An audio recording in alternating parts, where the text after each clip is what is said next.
सास की आत्मा। सीमा और कमला में काफी प्यार था। दोनों सास बहू बिल्कुल माँ बेटी की तरह रहती। लेकिन एक दिन अचानक सास का देहांत हो जाता है, जिससे सीमा काफी परेशान रहने लगती है। सीमा सास की फोटो के साथ रोते हुए कहती है, मम्मी जी, मेरा आपके बिना मन नहीं लगता। कितना अच्छा होता कि मैं भी आपके साथ ही मर जाती।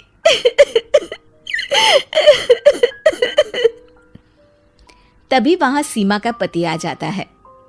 देखो सीमा, अगर तुम ऐसी ही माँ के लिए रोती रही तो तुम्हारी तबीयत खराब हो जाएगी। वैसे भी तुमने एक बात नहीं सुनी क्या? क्या?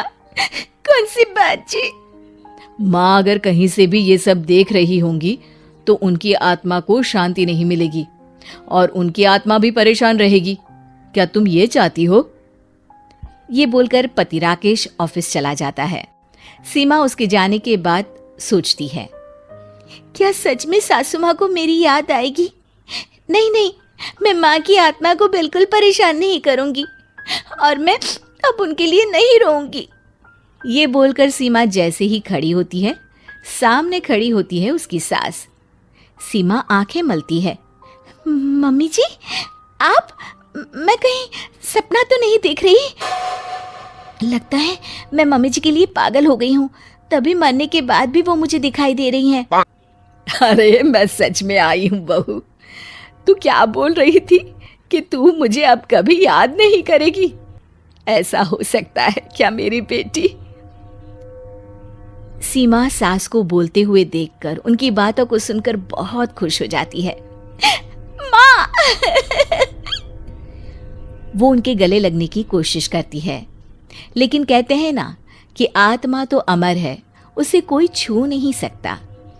ओ माँ, मैं तो भूल ही गई कि ये आपकी आत्मा है। पर कोई बात नहीं, आप मुझसे बात कर रही है, यही बहुत है। चल खाना खा। मैं देख रही हूँ तूने कई दिनों से खाना नहीं खाया अच्छे से। हाँ माँ, पता नहीं मन ही नहीं करता है। अच्छा चल, मैं तेरे पास बैठती हूँ, खा ले खाना। सीमा खाना लेकर आती है और सास के साथ बैठकर खाना खाने लगती है कि तभी उसका ससुर वहां आ जाता है।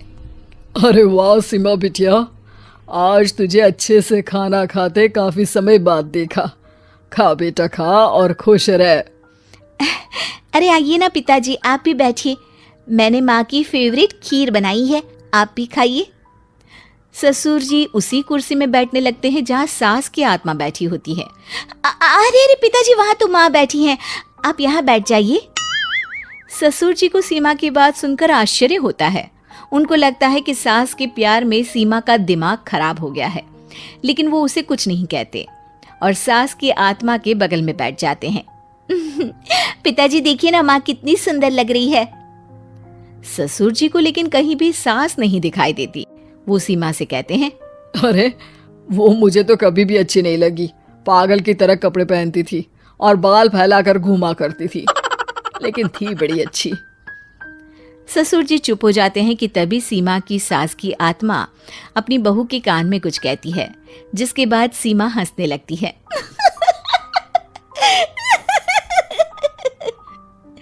क्या हुआ बेटा? पिताजी, आपको तो सासू माँ पर लाल रंग की साड़ी बहुत अच्छी लगती थी और बाल खुले रखने के लिए तो आप ही कहते थे, वरना उन्हें तो खुले बाल पसंद ही कहाँ थे। ससुर जी आश्चर्य में पड़ जाते हैं कि आखिर बहू को ये सब पता कैसे चला।